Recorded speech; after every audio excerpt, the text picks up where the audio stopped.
গতকাল আলিফা আহমেদ, আমি আবার বলবো, এই গণনার ঠিক আগের দিন রাত্রিবেলা ফেসবুকে পোস্ট করলেন, বার্তা দিলেন যাতে সবাই শান্ত থাকে। আলাদাভাবে কিছু কি বুঝতে পারছিলেন? কিছু কি সন্দেহ হয়েছিল ওনার গন্ডগোল হতে পারে?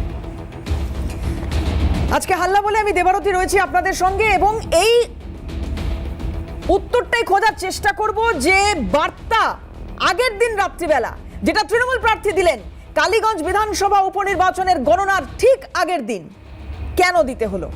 কোথাও সন্দেহ ছিল? কিছু হতে পারে এই ধরনের গন্ডগোল?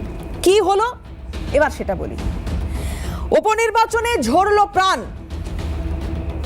এক নাবালিকা যার মৃত্যু হলো, অভিযোগ উঠছে শাসক দল জয়োল্লাস করছিল এবং সেই জয়োল্লাস থেকে সিপিএম এর যারা সমর্থক বা যে এলাকা সিপিএম এর মোটামুটি একটা সংগঠন আছে বলে এখনো পর্যন্ত সেখানে সংগঠন আছে বলে পরিচিত এরকম একটি এলাকা, তার পাশে যখন পাশ দিয়ে যাওয়ার সময় কেউ বা কারা ওই এলাকা লক্ষ্য করে নাকি বোমা ছোড়ে, সেই বোমার ঘায়ে মৃত্যু হয় নাবালিকার।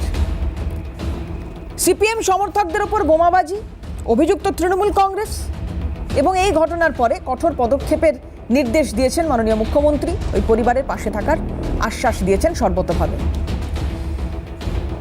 কিন্তু নিন্দুকেরা অনেক কথা বলে, তারা বলে বিধানসভা উপনির্বাচনেও ঝরল প্রাণ। 294টা কেন্দ্রে নির্বাচন তো বাকি আছে, এখন কি হবে? আজকে আমাদের সঙ্গে যারা আলোচনায় রয়েছেন এবার তাদের সঙ্গে আলাপ করে। আমার সঙ্গে আজকে রয়েছেন তৃণমূলের তরফ থেকে মুখপাত্র প্রদীপ্ত মুখোপাধ্যায়, প্রদীপ্ত দাকে স্বাগত জানাবো অনুষ্ঠানে। রয়েছেন অরিজিৎ বক্সি, বিজেপি মুখপাত্র, অরিজিৎ দাকে স্বাগত জানাই। রয়েছেন সৈকত গিরি, সিপিআই নেতা, সৈকত দাকে স্বাগত জানাবো এবং রয়েছেন কংগ্রেস মুখপাত্র সুমন গাঙ্গুলি, সুমন দাকেও স্বাগত জানাবো। এই নির্বাচনটা অনেকে বলছিলেন অ্যাসিড টেস্ট, কিন্তু তৃণমূল কংগ্রেস তারা জানতো 200% তারা শিওর ছিল জয় নিয়ে, কোনো দ্বিমত ছিল না। এবং অদ্ভুতভাবে আজকে যখন বিজেপি রাজ্য সভাপতি সুকান্ত মজুমদার তিনি এই নির্বাচন নিয়ে কথা বলছেন, তখন উনি বলছেন যে বিজেপির এই ফল খুব একটা অপ্রত্যাশিত ছিল না, অর্থাৎ বিজেপির পরাজয় হবে সেটা তারা মানতে পেরেছিল, কিন্তু তাৎপর্যপূর্ণভাবে কংগ্রেস এবং বামের জোট এই বিধানসভা ক্ষেত্রে খানিকটা হলেও বাড়লো। এটাকেই কি কোথাও ভয় পেল শাসক? কি কারণে আজকে সিপিএম এর তরফ থেকে এই অভিযোগ উঠছে যে শাসক দল তাদের উদ্দেশ্যেই বোমা ছুঁড়েছে, অথচ কংগ্রেসের সাহায্য ছাড়া সিপিএম এখানে নেই, অর্থাৎ প্রার্থী তো অন্তত তারা দেয়নি। বামেরা, কোনো বাম দল প্রার্থী কিন্তু দিতে পারেনি। তাহলে যে বাম দল প্রার্থী দিতে পারলো না, সেই বাম দল আবার এই অভিযোগ করছে শাসক দলের বিরুদ্ধে যে তারা নাকি মাথা ব্যথার কারণ, তাদেরকে সরিয়ে দেওয়ার চেষ্টা, তাদের মধ্যে ভয় ধরানোর চেষ্টা। জানি না কি উত্তর দেবে, সৈকতকে দিয়ে শুরু করি। সৈকত, প্রথমত যে মর্মান্তিক ঘটনা ঘটেছে এ বাংলার চরিত্র হতে পারে না। এই রাজ্যে আমরা আশঙ্কিত ছিলাম যে উপনির্বাচন হবে, নির্বাচন হবে, তৃণমূল ব্যাপকভাবে জয়লাভ করবে আর তারপর প্রাণ মৃত্যু মিছিল হবে না। এই দৃশ্য 11 সালের পর আমরা দেখতে অভ্যস্ত হয়ে গেছিলাম, তাই আমরা আতঙ্কিত ছিলাম। আমরা বারে বারে নির্বাচন কমিশন সহ প্রশাসনের কাছে আবেদন করেছিলাম যাতে এলাকায় শান্তি শৃঙ্খলা বজায় থাকে। দেখুন, স্বাভাবিকভাবে প্রশ্ন উঠল যে এই মৃত্যুর দায় কে নেবে? নির্দ্বিধায় যখন কাউন্টিং শেষ হয়নি, আমি আবারও আপনাকে বলছি কাউন্টিং শেষ হয়নি, নবম রাউন্ডের পর ফলাফলের ট্রেন্ড যাচ্ছে, ওই এলাকায় এই সকেট বোমা হাতে মিছিল করছে প্রশাসনের নাকের ডোকায়। থানা জানে, লোকাল ভিআরপি রয়েছে, লোকাল সিভিক ভলান্টিয়ার রয়েছে। তৃণমূল কংগ্রেস বলে যে তারা নাকি টপ টু বটম সাংগঠনিকভাবে তারা নাকি নিয়ম শৃঙ্খলা পরায়ণ দল, তার মানে তৃণমূলের স্থানীয় নেতারা জানে। আচ্ছা, স্বাভাবিকভাবে এই দায় সরকার, প্রশাসন আর রাজ্যের নির্বাচিত জয়ী দল তৃণমূল এড়াতে পারে না। 2, কেন টার্গেট করা হলো ওই পরিবারকে? মায়ের আর্তনাদের কাহিনী, কান্নার আওয়াজ, বারে বারে বলেছেন যে আমরা সিপিআইএম করি, আমার একমাত্র কন্যা, তাকে টার্গেট করা হয়েছে। এবং কি অপরাধ কি ছিল? একদল জিতেছে, একদল হেরেছে। হিংস্র একটা উন্মাদ নৃত্য বিজয় মিছিলের নামে এলাকার পর এলাকায় এইভাবেই তৃণমূল 11 সালের পর চালিয়ে গেছে, যার ভয়ঙ্কর বলি আজকের। আমি শুধু অন্য একটা দিকে আপনাদের নির্দেশ করবো। আপনি আমি আসবো অন্য একটা দিকে যাওয়ার আগে যে কথা সৈকত বলছে, হ্যাঁ একদমই তাই, সেটাই হয়েছে। মা বলছেন যে আমরা একটি অন্য রাজনৈতিক দলকে সমর্থন করি, আমরা তাকে ভোট দিয়েছি এবং সেই কারণে কি এই ঘটনা। যদি এটা হয়ে থাকে তাহলে আমি পুলিশের কাছে বিচার চাইছি মাননীয় মুখ্যমন্ত্রীর কাছে। কি বলেছেন মা? আমি সৈকতের কথা অবশ্যই শুনবো, কিন্তু তার আগে মায়ের আত্মা। টিএমসি দল করে, আমরা ভোট দিয়েছি, ব্যানকে দিই, এবার কংগ্রেসকে দিয়েছি। পার্টি যায় করে তাকে তো সম্মান করে। আমি ভোট যদি অন্য কাউকে দিই, আমি ভোটের নাগরিক হিসাবে ভোট দেই, আমি পার্টি করার লেগে ভোট দেই নেই। আমার ভোটে আমি নাগরিক হিসাবে ভোট দেই। আমি মমতাকেও তো শ্রদ্ধা করে, আমি পুলিশকে শ্রদ্ধা করে। আমি ওদেরকে মেরে দেখ, পুলিশরা কেন ওদেরকে গুলি মারছে না, ওদেরকে পুড়িয়ে আমাকে কেন দেখাইছে না? পুলিশের উপর থেকে কেন ভরসা হারাবো? পুলিশের উপর যেন ভরসা থাকে। মানে পরিবার সরাসরি অভিযোগ করছে যে এর পেছনে রাজনীতি রয়েছে, সেখানে পুলিশ বলছে এর সঙ্গে রাজনীতির কোনো যোগ নেই। অন্তত তখনও পর্যন্ত যে সময় আমাদের কাছে এই বাইট আসে, পুলিশের আধিকারিক এসপি খুব সম্ভবত উনি বলছেন যে পলিটিক্যালি নয় বিষয়টা, রাজনীতি নেই এর পেছনে। কি বলছেন পুলিশ আধিকারিক দেখুন। আমাদের পুলিশ অ্যাকশন স্টার্ট করেছে, আমরা নিশ্চয়ই মানে স্ট্রিক্ট অ্যাকশন নেব। ওটাতে অলরেডি একজন যাদের বিরুদ্ধে অ্যালিগেশন আছে, একজন সাসপেক্ট অ্যারেস্ট হয়েছে। আর এখানে আগেও অ্যাসেন মানে বম্বিংয়ের কেস হয়েছিল 2023 সালে। এখানে দুটো লোকাল ট্রাইবাল গ্রুপস আছে, তার মধ্যে যে ইস্যুগুলো থাকে তার মধ্যে ওটাই মোটিভ হতে পারে বলে আমাদের প্রিলিমিনারি অ্যাসাম্পশন টার্ফ কন্ট্রোল নিয়ে হতে পারে। তো ওটা আমরা কোথায় দেখছি পারে কিছু মানে যে স্প্লিন্ডার অ্যাক্সিডেন্টলি এসে লেগেছে। কোনো পলিটিক্যাল ব্যাকগ্রাউন্ড আছে এখন পর্যন্ত আমরা কিছু পাই। পশ্চিমবঙ্গ গভর্নমেন্টের তরফ থেকে এটাই আমাদের পুরো আশ্বাসন দেব কি যারা এটা এই যে ঘটনা ঘটিয়েছেন ওদেরকে আমরা প্রপার শাস্তি সৈকত। কত বড় মিথ্যাচার ভাবুন। দলদাস পুলিশ, পরিবার অভিযোগ করছে, এলাকার মানুষ অভিযোগ করছে, সবাই জানে তৃণমূলের বিজয় মিছিল থেকে আক্রমণ হয়েছে, তারপর বলছে নাকি কোনো পলিটিক্যাল কানেকশন পাইনি। এই পুলিশের ওপর আস্থা রাখবো? গোটা রাজ্য জুড়ে আজ অব্দি একটা কোনো জাস্টিস হয়েছে? আরজি কর থেকে শুরু করে যে কোনো পলিটিক্যাল মার্ডার, যে কোনো ঘটনায় যেখানে তৃণমূলের শাসক দলের বিরুদ্ধে অভিযোগ, পুলিশ তাকে ধামাচাপা দিয়েছে। আমি একটা লাইন শুধু অ্যাড করে নিই, তোমরা তো সেন্ট্রাল ফোর্সও চেয়েছো, তাও কেউ তো দেখা গেল না। আচ্ছা আপনি বলুন, এই রাজ্যে 11 সালের পর যতগুলো নির্বাচন হয়েছে, এলাকায় যদি ক্রিমিনালরা, সরকার, দল, পুলিশ প্রশাসন মিলেমিশে একাকার হয়, সেন্ট্রাল ফোর্সকে যদি বিশ্রামে বসিয়ে রাখা হয়, তাহলে আইন শৃঙ্খলা কন্ট্রোল হবে কি করে? ফলাফলের পরেও তো আধা সামরিক বাহিনী টহল দেওয়ার কথা। আমি গুরুত্বপূর্ণ, আপনি যে শুরুটা করেছেন আজকে প্যাকেজের, বলেছেন যে কেন বামেরা টার্গেট। বামেরা তো কিছুই নেই, লড়েছে কংগ্রেস, 21 লড়েছে কংগ্রেস, বাম সমর্থিত কংগ্রেস প্রার্থী। কেন ভয় জানেন? তার কারণ এই এলাকাতে, এই বিধানসভাতে, পঞ্চায়েতে আমাদের ভোট ছিল 33%। এই এলাকাতে 2024 লোকসভায় MS সাদি এই বিধানসভাতে ভোট পেয়েছিলেন 19%। 21 কংগ্রেস প্রার্থী ভোট পেয়েছিল 12%, আর এবারে উপনির্বাচনে ভোট পেয়েছে 16%। আর বিজেপির ভোট কমেছে 12,000, 2.5% ভোট কমে গেছে। তৃণমূল জানে যে এই বিজেপি যতদিন ছিল ততদিন আমরা হই হই করে জিততাম। মানুষ বিজেপির হিন্দুত্বের রাজনীতিকে রিজেক্ট করেছে, সংখ্যালঘু মানুষ সরে যাচ্ছে, তাই সংখ্যালঘু মানুষদের ভয় দেখানোর জন্য, টার্গেট করার জন্য বেছে বেছে বামপন্থী কর্মীদের বাড়িকে টার্গেট করা হচ্ছে। খুনি মমতা, এর দায় তৃণমূলকে নিতে হবে অবিলম্বে। যদি শাস্তি না হয় তাহলে গোটা রাজ্য জুড়ে বৃহত্তর আন্দোলনের পথে আমরা যাব। এই নারকীয় অত্যাচার, এই নারকীয় বর্বরচিত উল্লাস এ দীর্ঘদিন চলতে পারে না। বেশ, প্রদীপ্তদার কাছে আসি। প্রদীপ্তদা, যারা ওই যে বলে না একটা খুব মানে কলকিয়ালি আমরা বলে থাকি, আরে ভাই তুই তো সিনেই নেই, মানে ব্যাপারটা হচ্ছে সিপিএম তো এখানে কোনোভাবে নেই, বামেদের কেউ নেই। এই বিধানসভার ওয়ারি যদি আমি দেখতে চাই, যেটা সৈকত কিছুক্ষণ আগে বলছিল, হ্যাঁ বামেদের একটা প্রভাব ছিল। এবং এই যে বড়চাঁদপুর পঞ্চায়েত, যে এলাকায় ঘটনাটা ঘটেছে, সেখানে মোট সংখ্যা হচ্ছে 30, পঞ্চায়েতের সদস্য সংখ্যা 30, তার মধ্যে 8 জন হচ্ছে সিপিএম এর সদস্য, বাকি বেশিরভাগটাই এখানে তৃণমূলের সদস্য, সেটা আলাদা কথা, কিন্তু 8 জন হচ্ছে সিপিএম এর সদস্য। বিজেপি এবং কংগ্রেস অনেক পরে, কিন্তু তারপরেও আমি বলবো যে কি কারণে আজকে হঠাৎ সিপিএম এর বিরুদ্ধে এই অভিযোগটা, মানে সিপিএম এই অভিযোগটা তৃণমূলের বিরুদ্ধে করছে? তারা তো সত্যি ওই কোটান কোট সিনেই নেই। শুরুতেই বলি, এই ধরনের মৃত্যু, তমান্নার মৃত্যু জয়ের আনন্দকে সম্পূর্ণ ম্লান করে দেয়, অত্যন্ত বেদনার। আর পুলিশ প্রশাসন এবং যারা সংশ্লিষ্ট তদন্তের সঙ্গে যুক্ত আছে অতি সত্বর মায়ের যে দাবি, আমরা তো অতটা বড় দাবি করতে পারি না, পরিষ্কারভাবে যেন উপযুক্ত শাস্তি হয়, উপযুক্ত যথাযোগ্য শাস্তি হয়, অপরাজিতা আইনটা যেন তাড়াতাড়ি লাগু হয়। যদিও লাগু হওয়ার ক্ষেত্রে কিছু বাধা আছে, মাননীয় রাজ্যপাল এখনো সাইন করেননি, কিন্তু এই ধরনের মানে একটা কড়া শাস্তি বিধান যতক্ষণ পর্যন্ত না হবে এই ধরনের ঘটনা হয়তো কমবে না। কিন্তু আমার খুব কষ্ট লাগে যে যখন এই বিষয়গুলো নিয়ে রাজনীতি করতে বলা হয় বা রাজনীতির কথা বলা হয়, সৈকতের যা বয়স তাতে সৈকত স্বাভাবিক 2011-র পরে রাজনীতি দেখেছে বলে মনে হয়, আগে দেখেনি। ফলে 11-র পর থেকে ওকে ক্যাটাগরাইজেশন করার চেষ্টা করা ওর একটা শিক্ষার মধ্যে এসছে, এটা স্বাভাবিক একটা, কারণ সিপিআইএম এই জায়গাগুলোর তো দেখেনি, বরানগর দেখেনি, 67 দেখেনি, বা তারপরে যেভাবে বিভিন্ন নেতাই থেকে শুরু করে মরিচঝাপি হয়ে বা ব্রিজ হয়ে পরবর্তীকালে তাপসী মালিকও দেখেনি।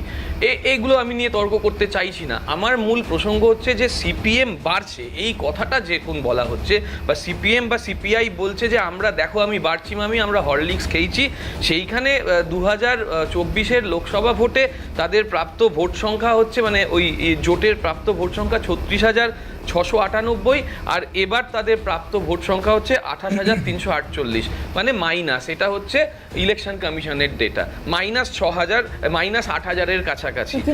আমি শেষ করে দিই, বিজেপির প্রাপ্ত ভোট ছিল, আমি জানি দেবাংশু যা পোস্ট করেছে আমি দেখেছি, যথার্থ পোস্ট করেছে। বিজেপির প্রাপ্ত ভোট সংখ্যা 2024 সালে ছিল 63,245 এবং বর্তমানে সেটা হচ্ছে 52,710, সেটাও মাইনাস প্রায় 5,000-এর কাছাকাছি। এদিকে এআইটিসির প্রাপ্ত ভোট সংখ্যা ছিল 94,018 লোকসভায়, এবং 24, এবং সেটা বেড়েছে 10,759, আবার বেড়েছে, মানে ভোট কিন্তু বেড়েছে। ফলে কোথাও গিয়ে যদি কেউ বলে যে সিপিএম কংগ্রেস বা কিছু, আমি কংগ্রেসকে নিয়ে এখানে বিশেষ বলতে চাইছি না, তারা যদি বলে যে তাদেরকে টার্গেট করে করা হচ্ছে, দেখুন এইখানেই আমাদের বক্তব্য যে টার্গেট তাদেরকে করা হয়নি, বা যে করেছে সেটা তার একান্ত ব্যক্তিগত বিষয়। এখানে সেই জায়গা থেকে তৃণমূল রাজনৈতিক উদ্দেশ্যে কোনো দলকে আক্রমণ করতে চাইছে না। কিন্তু কোথাও গিয়ে পুলিশের আমার ওই কথাটা একটুখানি কানে বাজলো যে এখানে দুটো গোষ্ঠী আছে, রাজনৈতিক কোনো দ্বন্দ্ব নেই বা রাজনৈতিক উদ্দেশ্যে নেই, কিন্তু সেখানে সৈকত যখন বলছে যে না পুলিশকে কেন বিশ্বাস করব, তারপরে সৈকত বলছে, মানে সিপিআই বলছে, সৈকত নয়, সিপিআই বলছে যে যদি এখানে শাস্তি না হয় তাহলে আমরা বৃহত্তর আন্দোলনে যাব। আমরা এই বৃহত্তর আন্দোলন দীর্ঘ 2018 সাল থেকে দেখে আসছি, কত বৃহত্তর আন্দোলন ওরা করছে, বিভিন্ন সময় করছে, এবং ওদের ভোট শেয়ার কীভাবে চেঞ্জ হচ্ছে এবং সেই চেঞ্জটা কিভাবে রিফ্লেকশন করছে বিজেপির দিকে, মানে এটা ভোট শেয়ারের কনটেক্সটে এখানে বলে লাভ নেই তো ভাই। আমার না বৃহত্তর আন্দোলন বলছি না, তার জন্য আজ করে ডাক্তারকে বলছি, আমি বলছি তথ্য, আমি বলছি তথ্যতে বিজেপিকে তো ঢুকতে দেওয়া হয়নি, লেখা ছিল। আচ্ছা একটু শুনে নি, লেখা ছিল dog and BJP not allow, আন্দোলনকে নিজেদের dog and BJP not allow লেখা ছিল। একটু শুনে নি, আগে একটু শুনে নি প্লিজ। স্বাভাবিক, তখন আমরা যে অভিযোগগুলো করেছিলাম যে রাজনৈতিক মদতপুষ্ট, আজকে সৈকত সেটা প্রমাণ করে দিল যে অগ্নিমিত্রা দিকে নাকি দৌড় করানো হয়েছে, শুভেন্দুবাবুকে নাকি কি করা হয়েছে, অভিজিৎ গাঙ্গুলিকে নাকি কি করা হয়েছে। আমরা বলেছিলাম যে এটা সম্পূর্ণ রাজনৈতিক মদতপুষ্ট, আজকে সৈকত ঘুরিয়ে স্বীকার করে নিল। ধন্যবাদ সৈকতকে। আমরা বলছি রাজনৈতিক আন্দোলন, অরাজনৈতিক আন্দোলন তো আমরা দলগতভাবে সমর্থন করি। থ্যাংক ইউ দর্শক বন্ধুরা, আপনারা এবং এটা রাজনীতির কারণেই খুন, এটাও এই যে বারবার বলছো না গোষ্ঠী সংঘর্ষ, বা বারবার বলছো যে কি কারণে খুন, এই সবটার মধ্যে ইন্ডিভিজুয়াল চুরি করলো তৃণমূল, তারপর দায় কিনা পার্থর দায়, তৃণমূলের দায় নয়, আজকে খুন করলো তৃণমূল, কিনা ওই ব্যক্তির দায়, তৃণমূল দায় নয়। এই রাজনৈতিক আকচাকচিতে যাবো না ভাই, আজকে অত্যন্ত দুঃখ লাগছে, বললাম এই আনন্দটা শুরুতেই ম্লান হয়ে যায়, কিন্তু তোমার সময় বলিনি, তোমার এখন স্বাভাবিক মাঠে ময়দানে বলার জায়গা পাচ্ছ না, টিভিতে আমাদের সময় কাটবে কাটো, কোনো অসুবিধা নেই। বাচ্চা মানুষরা একটু চিৎকার চেঁচামেচি করলে মারা একটু তাকে সাহায্য করে, তোমরা করো চিৎকার করো, ময়দানে তো আমরা তাও বলতে পারবো তৃণমূল দল তো চোর বলে তাড়া, রেজাল্টে বলে দেয় তো। লাস্ট 7 মাসে নভেম্বর মাস থেকে এখনো অবধি যে 13টা উপনির্বাচন হলো, তৃণমূলই জয় পাচ্ছে মাঠে ময়দানে, সেটা প্রমাণ হয়ে যাচ্ছে। সমস্ত বিধানসভা সব সিট জিতলেও তারপর তৃণমূল চোর, এটা নরমাল থিওরি। সেটা তো তোমাদের থিওরি, সব উপনির্বাচনে 100% ভোট পেলেও তোমরা চোর, এই বদনাম থেকে বেরোতে পারো। আচ্ছা একটু শুনে নিন প্লিজ। মানুষ তোমাদের এতটাই বিশ্বাস করে যে তোমাদের জামানত বাজেয়াপ্ত করে দেয়, জামানত বাজেয়াপ্ত করে দেয়, মধ্যখানে ঢুকো না, পরে তোমার বলার মুশকিল হয়ে যাবে। পশ্চিমবঙ্গে মুশকিল হয়ে থাকে, যাবে, please, তোমার হ্যাঁ। বলাটা পরবর্তীকালে না, কেরালায় মুশকিল আমার হবে। বাজেয়াপ্ত হয়েছে বলে আবার তাই। ঠিক আছে, তোমার বলাটা পরবর্তীকালে মুশকিল হয়ে যাবে। না, কেরালায় আমি আবার প্রদীপ্তদা, কংগ্রেসও জিতেছে, সেটাও তোমাকে খেয়াল রাখতে প্রদীপ্তদা, হবে। আমি যেটা ফলে জানতে সেখানে চাইছিলাম, কিন্তু তোমাদের আমি যেটা- অভিযোগ তাহলে কংগ্রেস আর তৃণমূল সেটিং করেছে কংগ্রেসকে নাকি? তো হারাতেই না, না, তাহলে কি সেখানে কংগ্রেস আর তৃণমূল সেটিং করেছে? প্রদীপ্তদা, আমি যেটা থিওরি জানতে তৈরি করার চাইছিলাম- আগে যুক্তিটা দাও এবং আমাকে বিভ্রান্ত করার চেষ্টা করে না, আপনি প্রদীপ্তদা, দর্শককে বিভ্রান্ত করার আমি চেষ্টা খুব করেন, কিন্তু specific, তুমি খুব specific- নিজেকে যে জায়গাটায় নিয়ে যাচ্ছ সেটার জন্য তৈরি থাকো। বেশ, Thank you. আমি প্রদীপ্তদা যে বলো। স্পেসিফিক প্রশ্নটা আপনার কাছে রাখতে চাইছি, যেটার উত্তর চাইছি, সেটা হচ্ছে যে সিপিএম কেন, মানে আমি না, বলছি আমি CPM কে নিয়েই তো বলছিলাম। না, আমি বলছি সিপিএম এর এই যে সিপিএম মানে সিপিএম কে নাকি টার্গেট করা হলো, মানে শাসক দল নাকি সিপিএম কে টার্গেট করলো, সিপিএম কে টার্গেট করে নাকি বোমা ছুড়লো। দেখো ওদের ওদের এই- হ্যাঁ, এই ওদের যুক্তিটা মৃত্যুর কোথা থেকে? রাজনীতিটা প্রথম থেকেই খুব মানে ওরা খুব বলিষ্ঠভাবে করতে আচ্ছা, আমি পারে। দাদা খুব শেষ মানে করে আমি দিই, just দুঃখিত, 10 সেকেন্ড আমি লাগবে না। দুঃখিত, আমাকে একটা শার্প ব্রেক নিতে হবে, আমি আপনার কাছে আসবো, এটার উত্তর নেব। মুখ্যমন্ত্রী তিনি একটা এক্সপোস্ট করেছেন এই নিহত নাবালিকার যে ঘটনা, তাতে মর্মাহত হয়েছেন তিনি, এবং দ্রুত দোষীদের বিরুদ্ধে কঠোর আইনি ব্যবস্থার নির্দেশ পুলিশকে। সেই পোস্ট দেখাচ্ছি আপনাদের। হ্যাঁ, প্রদীপ্তদা, যেটা উত্তর চাইছিলাম। আমি বলতে চাই যে তোমার যে অনুষ্ঠান, সেই অনুষ্ঠানের মধ্যে তোমাকে একটা ব্রেক নিতে হয়, তোমার চ্যানেলের একটা জায়গা আছে, ব্যবসা বাণিজ্য সব আছে, এগুলো স্বাভাবিক প্রক্রিয়া। আর সিপিএম এর ঠিক অন্যটা। সিপিএম বা সিপিআই এর হচ্ছে একটা মৃত্যু চাই, যে মৃত্যুর কারণ ওরা কবর খুলে হলেও রাজনীতি বার করবে, নিজেদের সময় না, সুশান্ত ঘোষের সময় নয়, বা অন্যান্য ব্রিজের সময় নয়, সন্ন্যাসীদের পুরানোর সময় নয়, বা তখন তো বলবে ওরকম ছোটোখাটো ঘটনা হতেই থাকে, বা বলবে কাগজ কোরআনি ভেবেছিল, করে ভেবে বাজে কাজটা করে দিয়েছে, সে বাজে কাজটা মুখেও আনি না। বিশেষ করে আমাদের বক্তব্য হচ্ছে যে আমরা কোনোভাবে কোনো রকমভাবে ঢাকার চেষ্টা করছি না, কিচ্ছু ঢাকার চেষ্টা করছি না। যদি কেউ, আমাদেরও কেউ এর মধ্যে দোষী হয়, তার চূড়ান্ত শাস্তি হোক, এখানে বলে যাচ্ছি। অপরাজিতা বিলে রাজ্যপাল সাইন করুন, আগামী 1 সপ্তাহের মধ্যে প্রত্যক্ষদর্শীদের যাবতীয় তথ্য তালাশ পুলিশ করুক, করে এফআইআর যা হয়েছে হোক, অপরাজিতা বিলের মাধ্যমে কোর্টে গিয়ে ফাঁসি হোক, একদম দায়িত্ব নিয়ে বলছি। কিন্তু প্রমাণ করার দায়িত্ব পুলিশের আছে, পুলিশকে করতে হবে। আবারও বলছি, প্রমাণ করার দায়িত্ব পুলিশের আছে, পুলিশকে করতে হবে। কারণ এই মৃত্যু মিছিলের আমরা কোনোভাবে আমাদের মানসিক যে শান্তি, জেতার যে আনন্দ, সেটার সঙ্গে যাচ্ছে না, আমরা পারছি না। আর মমতা বন্দ্যোপাধ্যায়ের দল করি, খুব পরিষ্কার বলছি, যিনি মানব দরদি, যিনি উত্তরদায়ক, যিনি মণিপুর নিয়ে কথা বলার জায়গায় প্রধানমন্ত্রীর কথা শোনা যায় না, এখানে একটা ঘটনা ঘটেছে, মুখ্যমন্ত্রী তার বার্তা পরিষ্কারভাবে দিয়ে দিয়েছেন। এইটাই আমাদের পার্থক্য। আমরা মানবতার রাজনীতি করি এবং সেই মানবতার রাজনীতি জিতছে বারবার। বেশ, এবার সেকেন্ড যে হয়েছে তার কাছে আসবো। আমি যেটা কিছুক্ষণ আগে বলছিলাম যে সুকান্ত মজুমদার তিনি খুব স্পষ্টভাবে বলছেন যে আমরাও জানতাম বিজেপির জেতার সুযোগ খুব কম, হিন্দুরা বিজেপিকে ভোট দিয়েছে, আর একটু বেশি দিলে ভালো হতো। উপনির্বাচনে কংগ্রেস ভালো ভোট পেয়েছে, 26-এর ভোটে কংগ্রেস এই ভোট টানতে পারলে খেলা অন্যরকম হবে। কালীগঞ্জ উপনির্বাচনে যে প্রতিক্রিয়া সুকান্ত মজুমদার দিয়েছেন, একটু শুনিয়ে নিই, তারপরে আমি আসবো দাদার কাছে। দেখি। এমনিতেই তো এটা মুসলিম সংখ্যাগরিষ্ঠ বিধানসভা, তো মুসলিমরা তো বিজেপিকে ভোট দেয় না, এটা তো সুপ্রতিষ্ঠিত, নতুন করে তো কিছু বলার নেই। আমরাও জানতাম যে বিজেপির জেতার চান্স নেই। আমাদের টার্গেট যতটা হিন্দু ভোট পাওয়া যায়, হিন্দুরা ভোট দিয়েছে বিজেপিকে, খারাপ দেয়নি, আরও একটু বেশি হলে আরও ভালো হতো। বা ইলেকশনে এমনি হিন্দু প্রধান সিটেই আমরা দেখেছি তৃণমূল জিতেছে এর আগেও, পরবর্তী সময় আমরা সেই সিট জিতেছি। তবে আমার বিশ্বাস যখন 26-এ ভোট হবে এবং কংগ্রেস এখানে দেখেছি ভালো ভোট পেয়েছে, কংগ্রেস যদি সেই সময় এরকম ভোট টানতে পারে তাহলে অন্যরকম খেলা হবে 26-এ। অরিজিৎদার কাছে আসবো। অরিজিৎদা, তখনও যেহেতু এই ঘটনা ঘটেনি, এই মৃত্যুর ঘটনা যেহেতু ঘটেনি, সেই সময় দাঁড়িয়ে এরকম একটি রিয়াকশন আমরা পেয়েছিলাম সুকান্ত মজুমদারের কাছ থেকে। কিন্তু এই মানে আমি বলবো মানে এই ধর্মীয় মেরুকরণের মধ্যে আটকে থাকলে মানুষের সমস্যাগুলো আইডেন্টিফাই করতে পারবে কি বিজেপি? এখানেও হিন্দু ভোট, এখানেও এই ধরনের কিছু পার্সপেক্টিভ সামনে আসছে। না, প্রথমেই বলি, ভারাক্রান্ত হৃদয় যে মৃতদেহ অভিলাষী শকুন যে উল্লাস করে, সেই উল্লাসে উল্লসিত শাসক দল, কালীগঞ্জ বিধানসভায় জয়ী শাসক দল, তাদের সেই উল্লাস, তাদের সুপ্রিমোর ভাষাতেই তাদের শুভ নন্দন। এর বেশি তো আর এই বিষয়ে কিছু বলার নেই। একটা তরতাজা ছোট্ট প্রাণ চলে গেল, 10 বছরের ছোট্ট বাচ্চা তামান্না খাতুন, যার ছোট্ট শরীরটা ক্ষতবিক্ষত হয়ে গেল বোমার স্প্লিন্টারে, সকেট বোমার থেকে আসা স্প্লিন্টারে। আমার তো সবার আগে যেটা মনে হয় যে আর বাকি সমস্ত আলোচনা বাদ দিয়ে, একটু আগে শুনছিলাম তরজা, শাসক দল এবং এক্স শাসক দল, মানে সে আমার দিদা পূর্ববঙ্গের মানুষ, দমদমে এসে পূর্ববঙ্গ থেকে ঠাঁই নিয়েছিলেন, তিনি একটা কথা বলতেন, সেই চালুনি কয় ছুঁচড়ে ছেঁদা কেন দেহে, মানে সে আবার সেই উপমাটা মনে পড়ে গেল।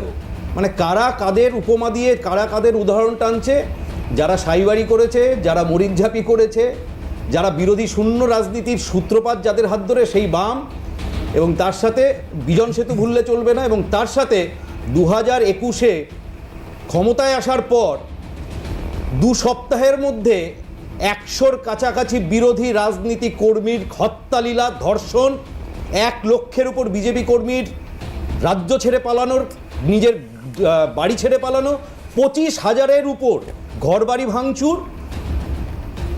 এরা এদের মধ্যে তরজা করছে যে কে নাকি মানবিক মুখ, একটু আগে বলছিলেন মানবিক মুখ মুখ্যমন্ত্রীর। আরে মুখ্যমন্ত্রীর যদি মানবিক মুখ হয়, সবার আগে যেটা উচিত ছিল ওখানে আইসিকে ক্লোজ করা। কালকে যখন আপনাদের চ্যানেলেই দেখানো হলো একটু আগে, যখন নির্বাচনের ফল বেরোবার আগে রুলিং পার্টির ক্যান্ডিডেট বলছে, তখনও ক্যান্ডিডেট কারণ তখনও তিনি জেতেননি, রুলিং পার্টির ক্যান্ডিডেট বলছে আগামীকাল সবাইকে শান্ত থাকতে হবে, একসাথে থাকতে হবে। আমরা ওয়েলকাম জানাই এই ধরনের বার্তাকে, কিন্তু এখান থেকে একটাই জিনিস বেরিয়ে আসে, তিনিও আশঙ্কা করেছিলেন যে বিজয় উল্লাসে মত্ত হয়ে শাসক দলের ছত্রছায়ায় যে ক্রিমিনালেরা রয়েছে, যে গুন্ডা বাহিনী রয়েছে, তাদের উপর দলের কোনো কন্ট্রোল নেই, এদেরকে কন্ট্রোল করা যাবে কিনা সন্দেহ। তাই তিনি আশঙ্কা প্রকাশ করেছিলেন কালকেই, কেন ওসি সদর্থক পদক্ষেপ নিলেন না, কেন এসপি যিনি রয়েছেন সদর্থক পদক্ষেপ নিলেন না। বিরোধী দল তো শুধু না, শাসক দল বলছে। কমিশনের কি ভূমিকা দেখছেন? যাদের ভূমিকা সবথেকে বেশি থাকা উচিত? দেখুন, কমিশন ইলেকশন পরিচালনা করে। এর আগে কমিশনের ভূমিকা রাজীবা সিনহা, আমরা এর আগে মানে নির্লজ্জ ভূমিকা আমরা দেখেছি যে শাসক দলের অঙ্গুলি হেলনে এখানে কমিশন কিভাবে কাজ করে। সুতরাং কমিশনের প্রতি আমাদের কোনো প্রত্যাশা ছিল না, স্টেট কমিশনের প্রতি, এবং নেইও। কিন্তু প্রশাসন, পুলিশ, যার উপর ভরসা করে সাধারণ মানুষ একটা সমাজে বেঁচে থাকে, আজকে কি সুন্দরভাবে আপনি যদি আরেকবার দেখান, বা আমি কোট আনকোট ভদ্রলোক যে কথাটা বললেন, কোনো রাজনৈতিক অ্যাঙ্গেল নেই, এটা উনি বললেন, আমি 100% শিওর এটা ওনাকে শিখিয়ে দেওয়া হয়েছে রুলিং পার্টির তরফ থেকে, ওপর মহল থেকে। ঠিক যেভাবে তৃণমূল সুপ্রিমো বকটুইতে গিয়ে ওনার তদানীন্তন, জানি না এখন কিনা, তদানীন্তন অ্যাসেট বর্তমানে হয়তো বোঝা অনুব্রত মণ্ডলকে পাশে রেখে বলেছিলেন, পুলিশ সব এসপিকে বলে দিয়েছি এইভাবে কেসটা সাজাতে, ঠিক এখানেও সেইভাবেই কেস সাজানো। আপনাকে আমি বলে রাখছি, কেউ গ্রেপ্তার হবে কিনা সন্দেহ, গ্রেপ্তার হলেও খুব তাড়াতাড়ি হয়তো হয়েছে, আমাকে তৃণমূল প্রবক্তা বললেন, যদি হয়ে থাকে সেটা ভালো, তার শাস্তি হবে কিনা সন্দেহ। আজকে 2021-এর ইলেকশনের পর থেকে রাজ্যে তৃণমূল এবং বিজেপি এবং অন্যান্য 2-1টা যারা এখন অস্তিত্বহীন দল, তাদের মিলিয়ে টোটাল 400-র উপর রাজনৈতিক কর্মী খুন হয়েছে, 450-র উপর রাজনৈতিক কর্মী খুন হয়েছে। কজনের শাস্তি হয়েছে, কজনের শাস্তি এই প্রশাসন দিতে পেরেছে? কিভাবে দেবে? যেখানে পুলিশ মন্ত্রী তিনিই মুখ্যমন্ত্রী, তিনিই স্বাস্থ্যমন্ত্রী, বকলমে তিনি অর্থমন্ত্রী, তিনি সব। আপনার কি মানে বিবেচনা এই বিষয়টা নিয়ে? নির্বাচন কমিশনের ভূমিকা আপনি বলছেন সেটা সমালোচনার যোগ্য, যেটা আপনারা বারবার করে কেন্দ্রীয় বাহিনী চাইছেন, তারপরে তাদের দেখা যাচ্ছে না। আজকে গণনার দিন, কেন্দ্রীয় বাহিনীর একজনকেও দেখা গেল না এলাকায়। কোথায় এরা? দেখুন, ঠিক এই পরিস্থিতি আমরা শাসকের উপরই দায় চাপিয়ে দেবেন তো? এই পরিস্থিতি আমরা 21-এর ইলেকশনেও বিভিন্ন জায়গায় দেখতে পেয়েছিলাম। পর্যাপ্ত পরিমাণ কেন্দ্রীয় বাহিনী পাঠানোর পরেও আমাদের একটা জিনিস মাথায় রাখতে হবে, আমরা সবাই জানি, সেটা বারে এই আপনাদের মাধ্যমেই বলা হয়েছে, প্রত্যেক প্রবক্তা বলেন যে আলটিমেটলি কেন্দ্রীয় বাহিনী পরিচালনার ভার ডিএম, এসপি এবং লোকাল থানার আইসির উপর তার ম্যান মোবিলাইজেশন ডিপেন্ড করে।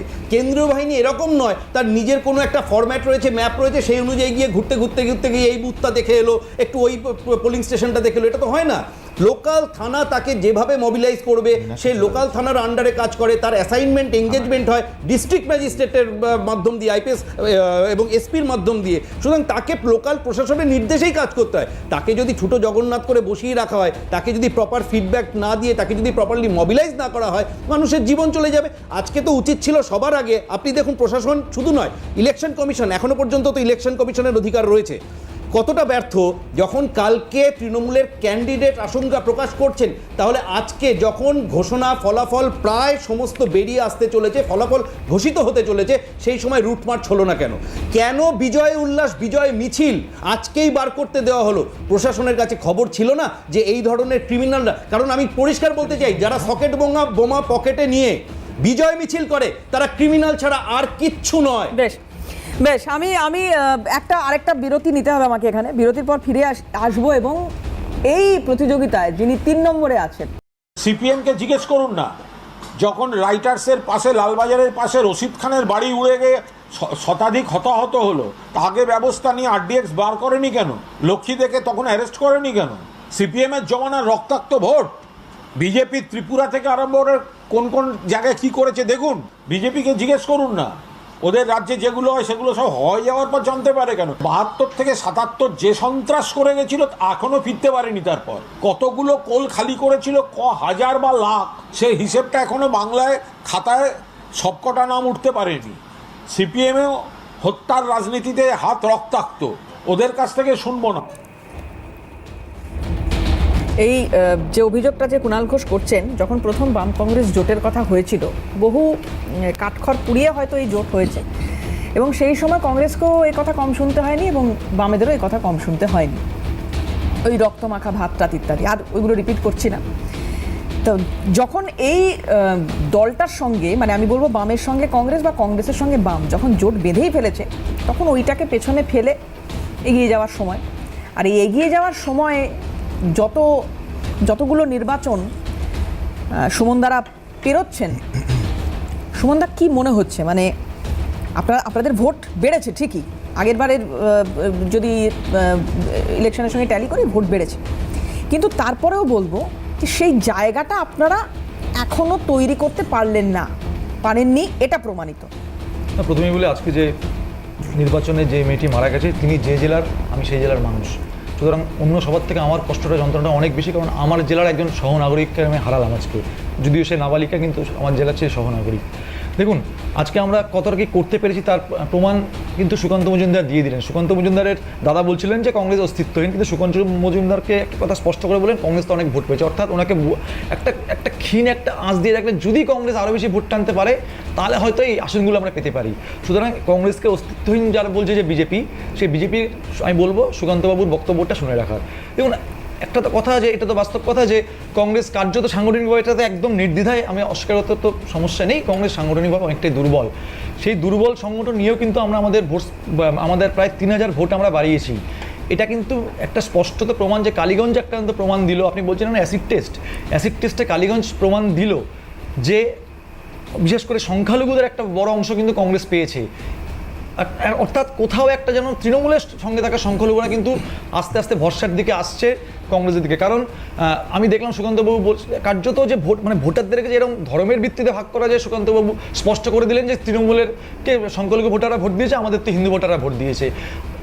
আমি খুব দুঃখ লাগছে যে একজন নাগরিক মারা গেলেন, একজন নাগরিক তিনি ভোট দিতে গিয়ে মারা গেলেন, সেই নাগরিক যিনি ভোটারেরও কার্যত ক্লারিফিকেশন করছেন সুকান্ত মজুমদার। দুঃখের ব্যাপার, উনি একটি রাজনৈতিক দলের সভাপতি, উনি কেন্দ্রীয় মন্ত্রী এবং অধ্যাপকের মুখে এই ধরনের ভাষা, যদি উনি এই ধরনের কথা ইদানিং বলছেন, গতকালকে একটা চূড়ান্ত অবমাননাকর ভাষা বলেছেন, মানাচ্ছে ওদেরকে।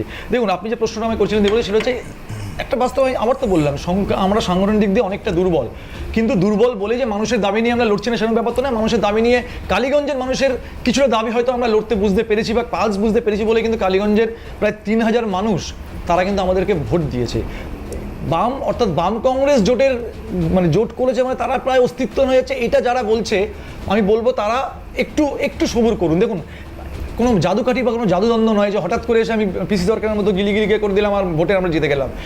একটা প্রক্রিয়া তৈরি হচ্ছে। একটা কথা বলুন, সেটা হচ্ছে যে বাই ইলেকশনে তো এমনি কম ভোট পড়ে, তো এখানে যদি নোটায় 2500 ভোট পড়ে, 2502 বা 2503 এরকম কিছু ভোট পড়েছে নোটায়, এটাকে আপনারা কতটা গুরুত্ব দিচ্ছেন এই ব্যাপারটাকে? অবশ্যই গুরুত্ব দিচ্ছি। দেখুন, এটা তো আমি একদম সমস্ত দল বাদ দিয়ে বলছি, এটা তো একটা অন্তত যে 2000 মানুষ তারা তো অন্তত মনে করছেন 4টে দলে কাউকে ভরসা করা যায় না। এটা কিন্তু একটা আমি বলবো যেমন গণতন্ত্রের পক্ষে এটা কিন্তু একটা অশনি সংকেত যত পার্সেন্ট মানুষ, আমরা তো সবসময় চাইবো যারা রাজনীতি করে, যারা ভোটের ময়দানে আছে, তারা সবসময় চাইবো নোটার ঘরটা যাতে শূন্য থাকে, অর্থাৎ প্রত্যেক মানুষ যে দল করুক সেই দলের প্রতি যাতে সহমত পোষণ করে। কিন্তু সেটা কিন্তু আমরা দেখতে পাচ্ছি না। আমরা দেখলাম প্রায় 2000-এর প্রায় 2200 মতো ভোটার যারা এই কালীগঞ্জে কাউকে সমর্থন করেনি, অর্থাৎ তাদের কোথাও কিন্তু তাদের একটা এই গণতান্ত্রিক ব্যবস্থার প্রতি তাদের কিন্তু একটা সমস্যা আছে, তাদের কিন্তু একটা নাক কোচকানোর ব্যাপার আছে। সেই জায়গা থেকে কিন্তু আমি মনে হয় রাজনৈতিক কর্মী হিসেবে বলবো এটা সমস্ত রাজনৈতিক দলেরই এটা ব্যর্থতা বা সমস্ত রাজনৈতিক দলেরই কর্তব্য এই মানুষগুলোকে সে যে দল করুক তাদেরকে আবার এই গণতান্ত্রিক সিস্টেমের মাধ্যমে ফিরিয়ে নিয়ে আসা। বেশ, আমি প্রদীপ্তদার কাছে একবার আসবো। প্রদীপ্তদা, এই যে মানে জয়োল্লাস চলাকালীন বোমা ছোঁড়া এবং সেই ছোঁড়া বোমায় মারা যাওয়া, এটা কি মানে কিভাবে হতে পারে? মানে জয়োল্লাসে যে বোমা ব্যবহার হবে সেই বোমায় মানুষ মারা যাবে, এটা কিভাবে সম্ভব? এটা জানি না কিভাবে সম্ভব হয়েছে, তো বাস্তবতা তো এটার মতন দুঃখজনক ঘটনা, নারকীয় ঘটনা, এগুলো কষ্ট সহ্য করতে হয়। এই জন্যই আমি একটা ঘটনার সঙ্গে একটা বিলের সঙ্গে এটাকে মেলানোর চেষ্টা করলাম, কারণ এই ধরনের ঘটনার সঙ্গে যদি আমি সব থেকে বড় সাজা দেওয়ার কথা ভাবতে পারি, সেটাই হচ্ছে সব থেকে বড় একটা নিদর্শন হওয়ার জায়গা তৈরি হতে পারে। এখনকার তো অনেকে আবার বিচার দিচ্ছেন যে 7 বছর না 10 বছরের বা 4 বছরের কাউকে যে আজকে কথা বলতে পারছে না তার উপর চূড়ান্ত নির্যাতন হয়েছে, সেটা নাকি সব থেকে কঠিন সাজার মতন নয়। সেটা বিভিন্ন রাজ্যে দেখা যাচ্ছে, আমাদের রাজ্যে সেটা যেন না হয়, আমরা সেটাই বলার চেষ্টা করছি। কিন্তু এখনো যদি এই জায়গাগুলো রয়েছে, মাননীয় অধ্যাপক শিক্ষা প্রতিমন্ত্রী যার মুখ থেকে গন্ধ বেরোয় বাজে বাজে, আমি এই গন্ধটা শব্দের কথার পরিপ্রেক্ষিতে বলছি, যিনি ইদানিং শব্দে বান ছড়িয়ে দিয়ে সায়ন্তনদা, রাজুদা, তারপরে দিলীপ ঘোষ, শুভেন্দু অধিকারীকে ছাড়িয়ে চলে যাচ্ছেন, তিনিও এখন যদি কিন্তু পরন্তিতে পড়ে রয়েছেন। যার নেতা কিছুদিন আগে এসে বলে গেছে আপকি বার 200 বার পারেনি, এখন আবার বুস্ট আপ দিচ্ছে, তার মুখে বলছে মুসলিমরা আমাদের ভোট দেয় না, কিন্তু মুসলিম মুখপাত্র রেখে দিয়েছে। উত্তরবঙ্গ থেকে একজন, নাম করব না, মুসলিম মুখপাত্র আপনার চ্যানেলেও আসে। ফলে জানি না কি পরিপ্রেক্ষিতে কিভাবে তারা চলে। এবার তার 26 সালে প্রমাণ হয়ে যাচ্ছে যে আমরা যা দাবি করছি আমাদের সেই আসন আবার নিশ্চিত হচ্ছে। ফলে একজন বিজেপি নেতা, ওরা নাম বলতে পারবেন, তিনি বলছেন বেকার আবার গোষ্ঠীদ্বন্দ্ব বাড়াবো না, আমরা ফেসবুক প্রচার করছি, সোশ্যাল মিডিয়ার অন্যান্য প্ল্যাটফর্মে প্রচার করছি, আমরা বুথে বুথে পার্সোনালি প্রচার করছি। একজন বিধায়ক, ভাবি বিধায়ক বলে যাকে প্রচার বললেন যদি আপনার তুলসীর মালা বাঁচাতে হয়, যদি আপনার তুলসীর ঘট বাঁচাতে হয়, তাহলে তৃণমূলকে ভোট দেবেন না, সিপিএম ওদের সঙ্গে আছে, কংগ্রেস ওদের সঙ্গে আছে, ওদের ভোট দেবেন না। আপনাদের প্রশাসন চলা, আপনাদের প্রশাসনই তো সেটাকে করে দেখিয়েছে। আচ্ছা, ঠিক আছে, করে দেখিয়েছে। বলেনি তুলসী মঞ্চ কিভাবে ভাঙতে হয় সেখানে তো আপনারা এক্সপার্টাইজ দেখিয়েছে। আমি বলুন, অবশ্যই বলুন। সেইখানে দেখা যাচ্ছে যে এত কিছু করার পরেও সেই ভদ্রলোক বলছেন বিজেপি নেতৃত্ব, আমি মুখপাত্র থেকে তো বিধায়ক এমপিরা বড় হন, খানিকটা সেরকমই, কোনো দানা ফানা আছে কিনা আমি জানি না, তারা বলছেন আমরা সব চেষ্টা করছি কিন্তু আমরা বিফল হয়ে যাচ্ছি, কারণ মানুষ গোষ্ঠীদ্বন্দ্ব দেখতে আর পারছে না। বিজেপির মধ্যে যে গোষ্ঠীদ্বন্দ্ব সেটা আর দেখতে পাচ্ছে না, ওর বিরুদ্ধে এগুলো আমার কথা নয়, আমি বলতে চাইনি। আমার বক্তব্য হচ্ছে, তারপরে সুমনদা বলছেন যে দলই নোটায় ভোট দিক না কেন আমরা দেখতে চাই নোটায় শূন্য হয়ে যাবে। আসলে সুমনদা, তুমি কি দাবি করে বলতে পারছো সব সিপিএম তোমাকে ভোট দিয়েছে? এখনো কি তোমাদের মধ্যে সেই বিরোধটা নেই? যখন বুদ্ধদেব বাবু একদম দাঁড়িয়ে বলছেন এই চোরেদের বিধানসভায় আমি থাকবো না, বা তার পরবর্তীকালে স্বরাষ্ট্রমন্ত্রী হিসেবে পরিষ্কার একটা তথ্য দিচ্ছেন কত হাজার মানুষ মারা গেছেন, ওই এখনো যারা বলে যে আমাদের কই মাছ খাইয়ে মারা হয়েছিল বা এমন কি, তোমাদের নেতারা কি এখনো কি সাবজেক্ট কালীগঞ্জ না মৃত্যু সাবজেক্ট? তাহলে 2011 এলো কেন ভাই? 2011 এলো কেন ভাই? শাস্তি দিতে হবে।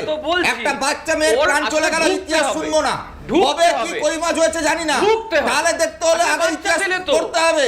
নিউ টাউন সল্টলেক সেক্টর 5 হয়েছে, নন্দীগ্রামে খালে লাশ পাওয়া যায়নি, ওখানে ছোট আঙ্গেরিয়ায় 2011 এর জাঙ্গিয়া প্রমাণ জোগাড় করা যায়নি।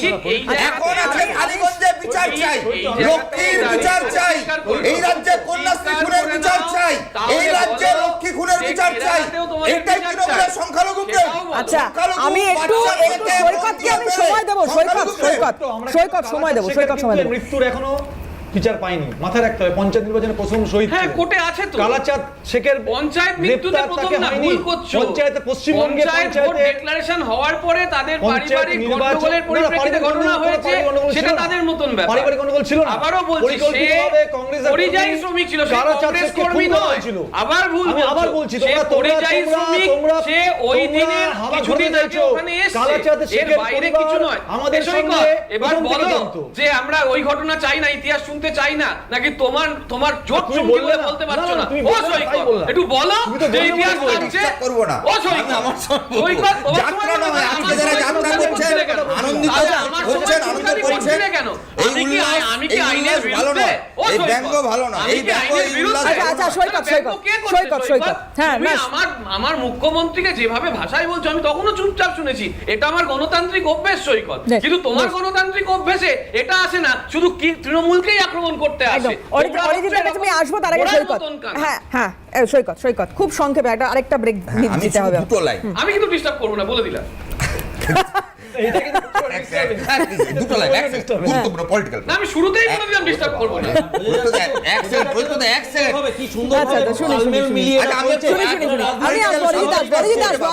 এই তালমেল নিয়েই এরা অরিজিৎ আসবো। হ্যাঁ, সৈকত। পলিটিক্যাল স্টেটমেন্ট আজকে নির্বাচনের ফলাফলের পর তীব্র সাম্প্রদায়িক হিন্দুত্বের যে রাজনীতি বিজেপি আমদানি করবার চেষ্টা করেছিল, চৈতন্যদেবের মাটিতে সেটা রিজেক্ট হয়েছে। ধর্মনিরপেক্ষ বাম কংগ্রেসের পক্ষে মানুষের সমর্থন বেড়েছে, তাই সাম্প্রদায়িক তৃণমূলের রাগ হয়েছে। তার জন্য বিজয় মিছিল থেকে সিএনএর ভিডিও ফুটেজে দেখা যাচ্ছে যে কিভাবে সকেট বোম ফাটিয়ে এই উল্লাস নৃত্য হচ্ছিল। আমরা বলছি যে আন্দোলন বলছিল না, কালীগঞ্জ থানা মীনাক্ষী মুখার্জির নেতৃত্বে ছাত্র যুবরা ঘেরাও করে রেখেছে। ওখানে শুভঙ্কর সরকার ইলেকশন কমিশনের সামনে ধর্নায় বসেছে। এত সহজে ছেড়ে দেওয়া হবে না। নদিয়ার মাটি, চৈতন্যদেবের মাটি, যারা হিন্দুদের ভোট চায়, মুসলমানদের প্রাণের বিনিময়ে তারা কোনো প্রতিবাদ করতে নামবে না। আমরা জানি হিন্দু মুসলমান নয়, এই রাজ্যে একটা লক্ষ্মীর প্রাণ গেছে, একটা কন্যাশ্রীর প্রাণ গেছে।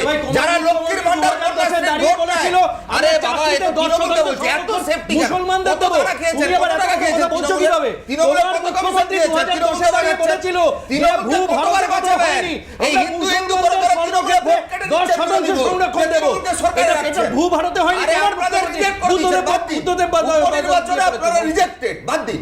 আমার বক্তব্য খুব পরিষ্কার, যারা লক্ষ্মীর ভান্ডার, কন্যাশ্রী, সংখ্যালঘু প্রেমের অভিনয় করে ভোট জিতলো, তারা সংখ্যালঘু মহিলা লক্ষ্মীর ভান্ডারের বিজ্ঞাপনের লক্ষ্মী কন্যাশ্রীকে বোম মেরে খুন করলো। এই তৃণমূলকে রাজনৈতিক জবাব মানুষের কাছে দিতে হবে। আচ্ছা, তুমি অরিজিৎদাকে বলছো যে আপনারা এই ধরনের রাজনীতি করছেন ইত্যাদি ইত্যাদি, আপনাদের রিজেক্ট করে দিয়েছে। তোমরা তো প্রার্থী দিতে পারলে না। কারা প্রার্থী দেয়? ওরা তো প্রার্থী দিয়ে রিজেক্টেড হলো, তোমরা তো প্রার্থী দিলে না। জোটের প্রার্থী। এটা তো কংগ্রেস ছিল বলে, সেটাই তো বলছি, সেটাই তো বলছি, কংগ্রেস ছিল, কংগ্রেস আপনি ছিল। যদি কালকে তৃণমূল বিজেপি বিরোধী হিসেবে একজন অ্যাঙ্কার হিসেবে সামাজিক মুভমেন্টে নামান, আমরা আপনাকেও সমর্থন করব। আমরা চাইছি এই সেটা পরের কথা, সেটা পরের কথা, সেটা পরের কথা, সেটা পরের কথা, সমস্ত শুভবুদ্ধি সম্পন্ন মানুষ সেটা পরের কথা, সেটা পরের কথা। কিন্তু আমি কালীগঞ্জ বলেই বলছি, কালীগঞ্জ বলেই বলছি। আচ্ছা, একটা ব্রেক নিয়ে আমি আসছি। অরিজিৎদার কাছে আসবো, কলকাতার কাছে আসবো, প্লিজ সৈকত, আমি আসবো। একটা ফিরে এলাম বিরতির পর, একদম সরাসরি অরিজিৎদা বলুন। দেখুন, এই রাজনৈতিক পর্যায়ের মধ্যে হয়তো কয়েকটা খুব গুরুত্বপূর্ণ বিষয় আমরা মিস করে যাচ্ছি। প্রথমত, যে নিহত শিশুটি, ছোট্ট ফুলের মতো শিশুটি মারা গেলেন, তার মা যে বুক ফাটা বিলাপ করছিলেন, তার মধ্যে একটা কথা খুব গুরুত্বপূর্ণ বলেছেন। আমি নিশ্চয়ই, আপনারা যদি আবার পরে কখনো দেখান, দর্শক বন্ধুরা সেটা শুনবেন। উনি একবার কিন্তু বলেছেন যে আমার স্বামী তো এখানে থাকেই না, উনি বাইরে কাজ করেন। অর্থাৎ উনি বলতে চাইছেন যে স্থানীয় রাজনীতিতে বিরোধী পক্ষের যারা রয়েছেন, তার প্রকৃত চিত্রটা আজকের দিনে এই রাজ্যের কিন্তু ওনার ওই কান্নামাখা গলার মধ্যে দিয়েই উঠে এসেছে যে পশ্চিমবঙ্গের বুকে বিরোধী রাজনৈতিক দলের কর্মীদের আজকে একমাত্র ভবিতব্য হচ্ছে পরিযায়ী শ্রমিক হিসাবে রাজ্যের বাইরে কাজে যাওয়া। কারণ তৃণমূল কংগ্রেস পশ্চিমবঙ্গের বুকে যে বিরোধী শূন্য রাজনীতির সংস্কৃতি চালাচ্ছে, এটা কোনো সুস্থ সমাজে থাকতে পারে না। আমি ছোট্ট দুটো উদাহরণ দেব। কলকাতা মিউনিসিপ্যাল কর্পোরেশনের হাউস চলাকালীন বিজেপির 2 কাউন্সিলর বিজয় ওঝা এবং সজল ঘোষকে ডাইরেক্টলি গায়ে হাত দিয়ে তাদের অ্যাসল্ট করা হয়েছিল। 2, একটা খুব বড় ইস্যু, ওবিসি রিজার্ভেশন।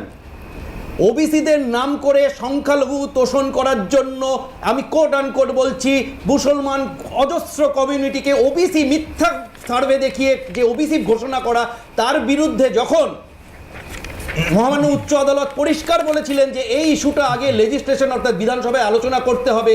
আপনি ভাবলে অবাক হয়ে যাবেন, বিধানসভায় যে ইস্যু নিয়ে আলোচনা করার অর্ডার দিয়েছিলেন, বিধানসভায় একমাত্র একটা 25 পাতার একটা নোটিফিকেশনের কালেকশন 5 মিনিটের জন্য প্লেস করে দিয়ে বলেছিলেন স্পিকার নাকি আলোচনা হয়ে গেছে। যখন বিরোধী দলনেতা শুভেন্দু অধিকারী দাঁড়িয়ে উঠে বলেন যে আমরা এটা নিয়ে আলোচনা চাই, কদর্য ভাষায় তাকে আক্রমণ করা হয় এবং স্পিকার সাহেব অদ্ভুতভাবে রিসেস ঘোষণা করে দেন। অর্থাৎ বিধানসভা থেকে শুরু করে মাটি পর্যন্ত প্রতিটা জায়গায় পশ্চিমবাংলায় আজকে বিরোধী শূন্য করে দেওয়ার যে চক্রান্ত চলছে, এটা তার প্রতিফলন রয়েছে। স্পিকার আজকে যে কথা বলেছেন বিধানসভায় আজ যা হয়েছে তার প্রেক্ষিতে, এই যে মাইক ভাঙা হয়েছে, টেবিল ভাঙা হয়েছে, আমার তো অবাক লাগছে। আপনি যদি বিষয়টা নিশ্চয়ই দর্শক বন্ধুরা দেখেছেন, বিধানসভায় আমরা জানি যে বিধানসভাকে বলা হয় হাউস অফ অপোজিশন। বিরোধী দলের কথা বলার জায়গা হচ্ছে বিধানসভা, লোকসভা। সেখানে বিধানসভায় আজকে 4 জন বিধায়ককে, 1 জন বিধায়ককে ফিজিক্যালি অ্যাসাল্ট করা হয়েছে, 4 জন বিধায়ককে যেভাবে মার্শালদের দিয়ে হ্যাচড়াতে বার করে দেওয়া হয়েছে, এটা কোনো সভ্য জগতের হাউসে, কোনো অ্যাসেম্বলিতে কোথাও দেখা যায় না।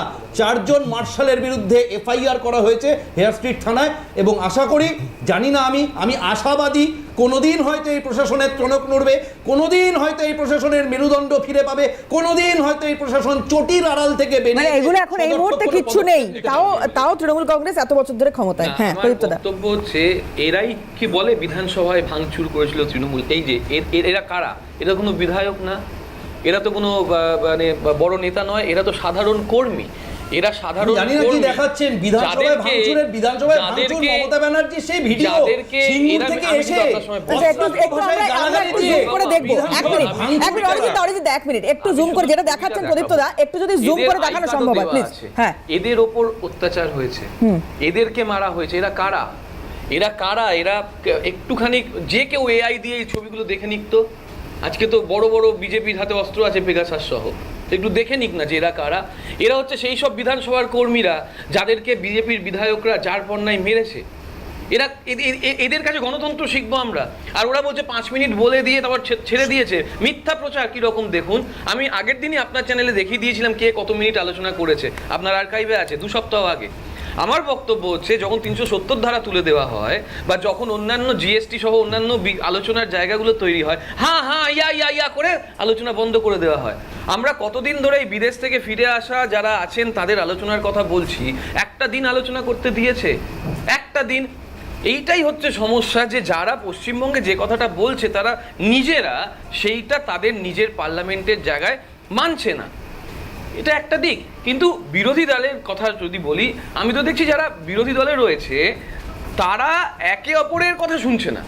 সৈকত এখানে বলল যে যদি এটা আর কোনো সুরাহা না হয় তাহলে বৃহত্তর আন্দোলনে যাবে। সৈকতের কথা মীনাক্ষী শুনলো না।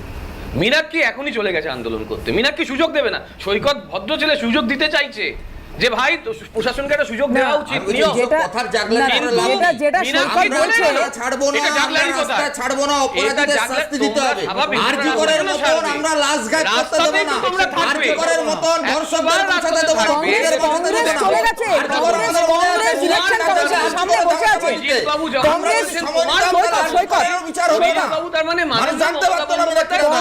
কংগ্রেস কিন্তু ইতিমধ্যেই ইলেকশন কমিশনের সামনে বসে পড়েছে গিয়ে, ইলেকশন কমিশনের সামনে গিয়ে বসে পড়েছে কংগ্রেস।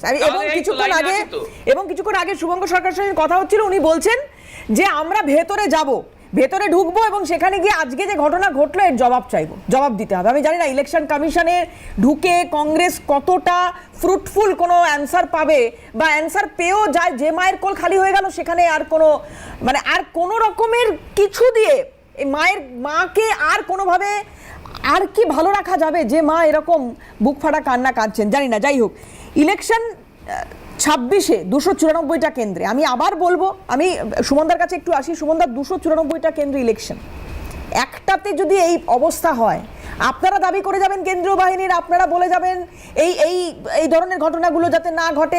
মমতা বন্দ্যোপাধ্যায়, অভিষেক বন্দ্যোপাধ্যায় তারাও বারবার করে বলেছেন না হয়। এবার সবাই বলছে না হয়, কিন্তু হয়ে যাচ্ছে। এইটা কিভাবে আটকানো সম্ভব? দেখুন, একটা কথা, আপনি যখন চালিয়েছিলেন দেখছিলাম ওসি এসপি বলছিলেন যে 2023 সালে নাকি এই জায়গায় ঘটেছে, হ্যাঁ, বোমাবাজির ঘটনা ঘটেছে। 2023 সালে বোমাবাজির ঘটনা ঘটছেন, উনি জানেন। তার মানে এই জায়গাটা খুব স্পর্শকাতর জায়গা। অথচ চুপ, পুলিশ কিছু করলো না। দেখুন আসলে পুলিশের দোষ দিলাম না, আসলে পুলিশ জানে বেশি কাজ করতে গেলে রাত্রিবেলা কেউ একজন তার বাবা মা তুলে বা স্ত্রী তুলে গালাগালি দেবে, পুলিশও তো ভয়তে থাকে, কিছু বলে লাভ নেই। যাই হোক, ওটা আমি আসছি না। দেখুন আমি আবার বলছি, আপনি অ্যাসিড টেস্ট বলছিলেন না, এটাই হচ্ছে অ্যাসিড টেস্ট। যেই প্রথম দেখলাম বিজয় মিছিলে চকলেট বোমার বদলে সকেট বোমা বেরোচ্ছে, এটা আশ্চর্য। মানে এবার হয়তো দেখা যাবে যে মানে আমরা বিহার AK-47 বা বিহার ফিহার দেখি না, সে বন্দুক চালিয়ে বিজয় উৎসব পালন হয়, সেটা হয়তো আমরা দেখবো। আমি বলবো যে এই অ্যাসিড টেস্ট থেকে আপনি বলছেন কীভাবে আটকাতে হবে, এই অ্যাসিড টেস্ট থেকে ইলেকশন কমিশন, এই অ্যাসিড টেস্ট থেকে পুলিশ শিক্ষা নিক, যে কিভাবে 26শে নির্বাচনকে মৃত্যুহীন করতে গেলে যা যা করা উচিত সেটা এখন থেকে করা উচিত। আমি আবার বলছি, পশ্চিমবঙ্গের পুলিশের কার্যত মেরুদণ্ডটা নেই। পশ্চিমবঙ্গ পুলিশ এত কিছুর পরও চুপ করে থাকছে। পশ্চিমবঙ্গের পুলিশ এত কিছু পরেও কিন্তু পশ্চিমবঙ্গের পুলিশের ঘুম ভাঙেনি। কিন্তু আমি আবার বললাম, একজন রাজনৈতিক কর্মী হিসেবে বলছি যে তামান্না খাতুন যিনি মারা গেলেন তিনি আমার জেলার মেয়ে, সুতরাং আমি জানি যন্ত্রণা কতটা। এবং আমি আবার বলছি, আর কোনো তামান্না খাতুনকে আমরা 26শে দেখতে চাই না। আমরা চাই না আর কোনো মেয়ের, কোনো মার কোল খালি হোক, সে যেই হোক। এবং সবচেয়ে বড় কথা হচ্ছে, আমি সৈকতে একটা কথা আমি বাস্তবভাবে বলছি, আচ্ছা শুভেন্দুবাবু চুপ কেন? শুভেন্দুবাবু তো গ্রামে পৌঁছালেন না কেন? মেয়েটি সংখ্যালঘু বলে? এই প্রশ্নটা কিন্তু আমি বারবার করে বলছি। আজকে আমরা ইলেকশন কমিশনে, মীনাক্ষী থানায়, অথচ শুভেন্দুবাবু বা বিজেপির লোক কিন্তু চুপ। ওখানে নাকি দ্বিতীয় পজিশন পেয়েছে বিজেপি, কই বিজেপি প্রার্থীকে তো দেখাচ্ছে না, তার বাড়িতে গেছেন। এই প্রশ্ন কিন্তু বারবার করে আসছে। আমি আবার বলছি, যতদিন এইভাবে একজন রাজ্য সভাপতি, তার লজ্জা হওয়া উচিত, তিনি বলছেন ক্লারিফিকেশন করছেন, ধর্মের ভিত্তিতে ভোটারদের ক্লারিফিকেশন করছেন। এই ভিত্তি যদি হয়ে থাকে, আমি আবার বললাম, এই 26শে কিন্তু এর চেয়েও বড় ঘটনা ঘটতে পারে। পুলিশকে এখন সচেতন হওয়া উচিত, কমিশনকে এখন সচেতন থাকা উচিত। আজকে আর সময় নেই, এখানেই শেষ করতে হচ্ছে আমাদের অনুষ্ঠান। এবং সত্যি কথাই যেটা সুমনদা বলছেন, এবং আমাদের সবারই এটাই চাওয়া পাওয়া থাকবে যে 26 বিধানসভা নির্বাচন এবং তার আগে পরে ভোট চলাকালীন কখনো যেন এই ঘটনা না ঘটে।